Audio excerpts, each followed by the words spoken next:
Саламатсыңар балдар. География сабагы.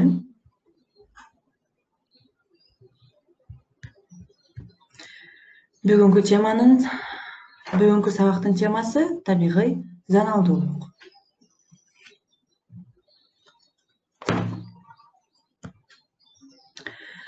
Сабактын максаты табигый заналдуулук менен таанышуу, заналдуулуктун себептери билүү. Сабактын планы: жаратылыш зона, кеңдик зона, бийиктиктеги заналдуулук. Жаратылыш зона бул жалпы температура жана нымдуулук шарттары, топурактар жана флора, фауна бар ири табигый комплекс.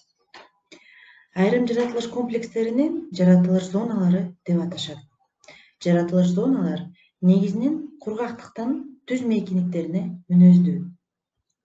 Жаратылыш зонасы температуралык шарттары, нымдуулугу, топурагы, өсүмдүктөрү жана жаныбарлар дүйнөсү бирдей болгон өзүнчө өнүгүү тарыхы бар чоң жаратылыш комплекси.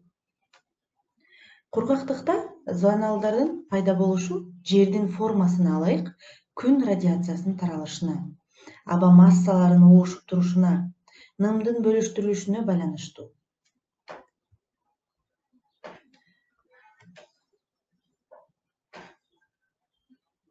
Зоналар экватордон уюлдарга жана океандардан материктерге терең өзгөрүлүп турат.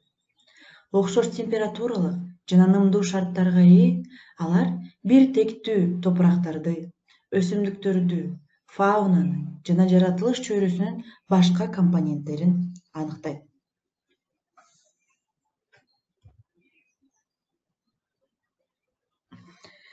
Дүйнөлүк океандын табигый зоналары. Алар суу массалары, органикалык дүйнө жана башкалар менен айырмаланат. Муздун катмарын кошпогондо, океандын табигый зоналарында ачык тышкы айырмачылыктар жок.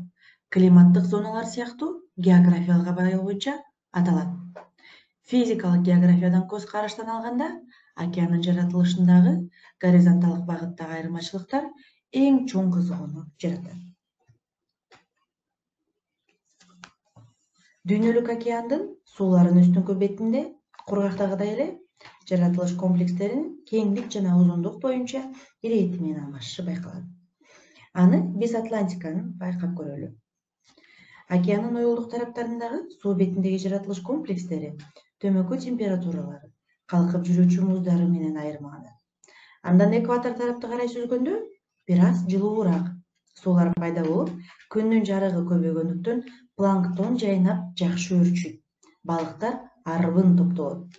Мелүүн алкактарда, айрыкча Европанын жээктерине жакын суулары кыйла жылуу жана тузсузураак комплекстер пайда болот. Жай мезгилинде өсүмдүктөрдөн чыккан планктондор ыксыз көбөйгөндүктөн суу жашыл түскө боелот. Тропиктерде туздуу жана суусу начар аралашкан жаратылыш комплекстери түзүлөт. Экватордогу жаратылыш комплекстерде ыңгайлуу табигый шарттарда келип чыгат. Табигый аймактардын картасы. Демек балдар, экватордук алкакта күн радиациясынын жылдык саны 1 чарчы сантиметрге 180 килокалорийге жетсе, мелүүн алкакта 60-140, ал эми түндүктөгү арктикалык алкакта 10-30 түзөт. Демек, күндүн жылуулугу түштүккө караганда түндүктө алда канча аз. Түштүк жарым шарда тескерисинче жылуулуктун саны түндүктөн түштүккө карай кемийт. Климаттык шарттардын өзгөрүшү, нымдын бөлүнүшү, башка жаратылыш компоненттер, топурак, өсүмдүктөр, жаныбарлар дүйнөсүнө чоң таасирин тийгизет. Абанын температурасы жогорку жана жаан-чачында мол алкакта экватор токойлорунун зонасы пайда болот. Ал эми температура өтө жогору, бирок жаан-чачын аз түшкөн болсо, анда тропиктер, чөлдөр зонасы келип чыгат. Зоналдуулук кургактын түздүктөрүндө мыйзам ченемдүүлүк. Мисалы, чыгыш Европа түздүгүндө түндүктөн түштүккө карай жаратылыш зоналары аянты жагынан өтө чоң тилкени түзгөн жаратылыштык территориялык комплекстер ирети менен алмашат. Түндүктө тундра созулуп жатат. Кайсы жака көз чаптырбагын туш тарапта бир өңчөй көрүнүш.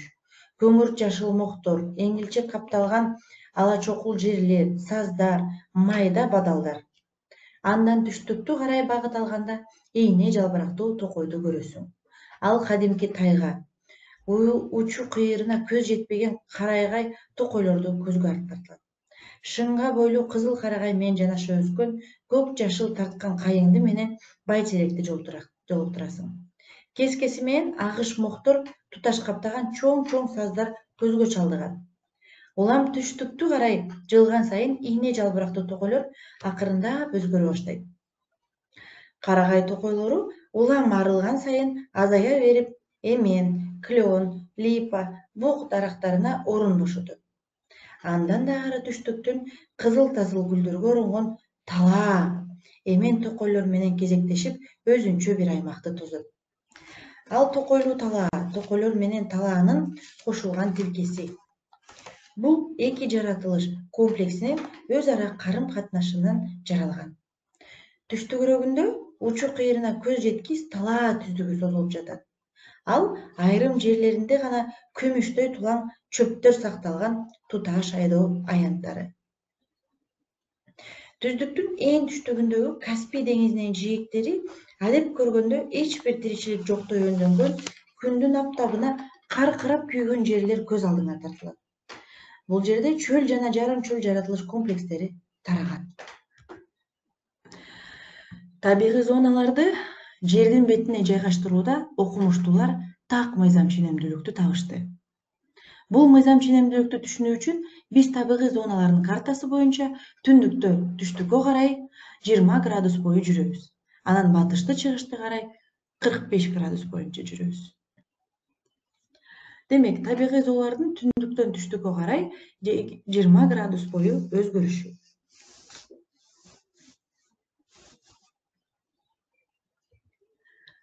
Байкаңыздар, арктикалык чөл. Полярдуу чөлдө жаан-чачын аз жайт. Негизинен кар түрүндө жайт. Поляр түнү дээрлик жарым жылга созулат. Ошондой эле полярдык күн дагы дээрлик жарым жылга созулат. Жыл бою бул аймакты кар жана муз каптап турат. Жай мезгилинде таштуу жерлерде аз сандагы өсүмдүктөр пайда болот. Арктика чөлдөрүнүн жаныбарлары негизинен деңиз менен байланыштуу. Бул акаю, ал эми Антарктикада пингвиндер. Тундра жана токой тундра.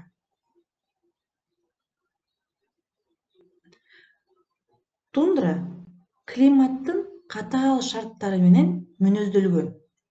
Күндүн аз ысышы, төмөн температура, жай кыска жана суук, жаан-чачындын аздыгы, мох, лишай жана бадал өсүмдүктөрү өскөн табигый аймак. Түштүгүрөөк кичинекей дарактар пайда болот. Мисалы, карлик кайың жана тундра токой тундрасы менен алмашат. Токой тундрасы тундрадан тайгага өтүүчү жер. Тундранын фаунасы көп түрдүү эмес. Тундрада маралдар, арктикалык түлдөр, леммингдер жана чымчыктар. Ошондой эле канаттуулардын кеңири колониялары байырлайт. Курт кумурскалардан чиркейлер көп кездешет. Кыштын башталышы менен омурткалуу жандыктардын көпчүлүгү тундрадан жылуу аймактарга учуп же көчүп кетишет. Тайга. Ийне жалбырактуу өсүмдүктөрдүн, мөмө жемиштердин жана козу карындардын өсүүсү үчүн жылуулук жана ным жетиштүү. Жаныбарлардын арасында жырткычтар, карышкыр, түлкү, аюу, сүлөөсүн, туяктуулар, бул бугу, жапайы каман жана ыр-куштар кеңири таралган. Аралаш жана чоң жалбырактуу токойлор. Бул ийне жалбырактуу жана чоң жалбырактуу дарактардын аралашы. Жумшак жана жылуу климатта тайгадагы ийне жалбырактуу дарактардын ордун майда жалбырактуу, андан кийин чоң жалбырактуу өсүмдүктөр ээлейт. Карагайларды эске албаганда, токой зонасынын түштүгүндө ийне жалбырактуу дарактар жок. Алардын жерлери чоң жалбырактуу дарактар ээлейт. Алар карагай, клен жана башка. Токойлуу тала жана тала. Токойлуу тала континенттин ичинде токойлордун жана тала зоналарынын ортосунда мелүүн жана субтропикалык географиялык зоналардын континенттик шарттарында жайгашкан. Алар Антарктиканын башка жердин бардык континенттеринде кездешет. Алар күндүн жылуу, жаан-чачындын аз, жылына 400 мм чейин жана жайкысын жылуу же ысык болгондугу менен айырмаланат. Талаанын негизги өсүмдүктөрү бул чөптөр. Мелүүн токойлордун зонасы токойлуу тала, андан кийин тала менен аймаштырылат. Бул жерде дан өсүмдүктөр басымдуулук кылат. Жаныбарлардын арасында кемирүүчүлөр, жырткычтар, карышкыр, түлкү, жырткыч канаттуулар, сойлоочулар, кобуздар көп кездешет. Талаалардын көп пайызын айыл чарба жерлери ээлейт.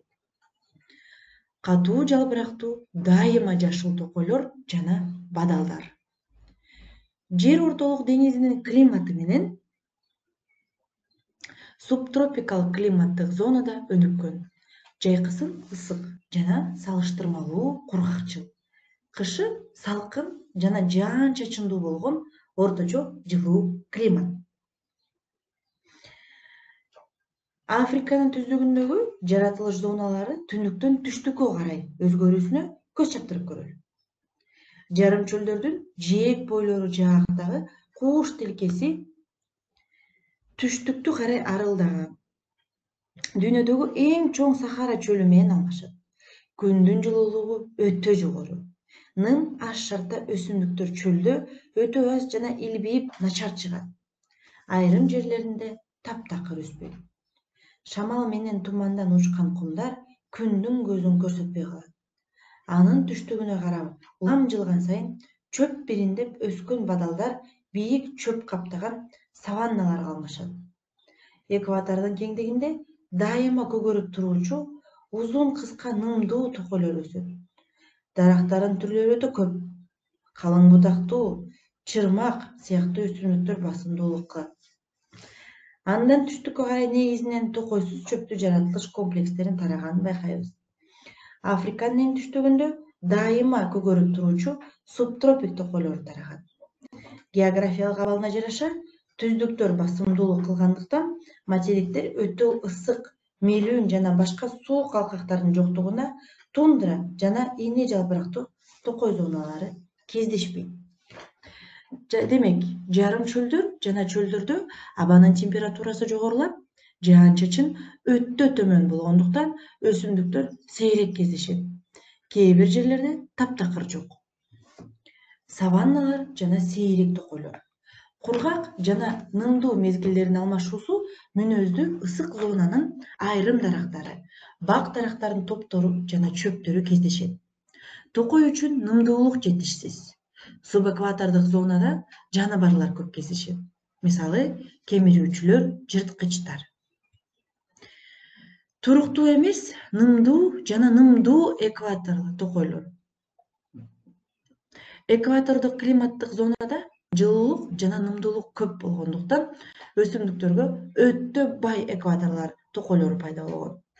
Жаныбарлардын жана өсүмдүктөрдүн түрдүүлүгү эң көп болгондуктан экватордук зона аябай бай болуп эсептелинет. Климаттык шарттардын өзгөрүшү бул географиялык кеңдик, түздүктөгү жаратылыш зоналарынын кезектешүүсү. Кеңдик заналдуулук. Жаратылыш зоналарынын батыштан чыгышка карай 45 градус боюна өзгөрүшү. Жылуулук менен нымдуулуктун катышынын өзгөрүшү бул океандын жакындыгынан же алыстыгынан келип чыгат. Бийиктиктеги заналдуулук. Бийиктеген сайын температура жана басым төмөндөйт. Жаан-чачын саны белгилүү бир бийиктикте чейин көбөйөт. Жарыктыктын шарттары алкактары өзгөрөт. Тоолордо тундранын ордуна Альп шалбасы кеңири тараган. Бийиктик алкактарынын эң татаал спектрлери экваторго жакын жайгашкан бийик тоолорго мүнөздүү. Полюстарга карай бийиктик алкактарынын деңгээли төмөндөп, алардын ар түрдүүлүгү төмөндөйт. Бийиктик алкактарынын спектри да деңиз жээгинен алыстаган сайын өзгөрөт. Температуранын жана басымдын төмөндөшү белгилүү бир бийиктикке чейин жаан-чачындын көбөйүшү, жарык шарттарынын өзгөрүшү тоолордогу жаратылыш зоналарын кезектешип турушуна алып келет. Ал өз учурунда бийиктиктеги зоналуулукка алып келет. Балдар, үй тапшырма. 7, 8, 9, 10 параграфты окуп, тапшырманы якласта аткарыңыз. Ушу менен балдар, сабак соңуна келди. Көңүл бурганыңыздар үчүн чоң рахмат. Кийинки сабакта көрүшкөнчө сак саламатта калыңыздар.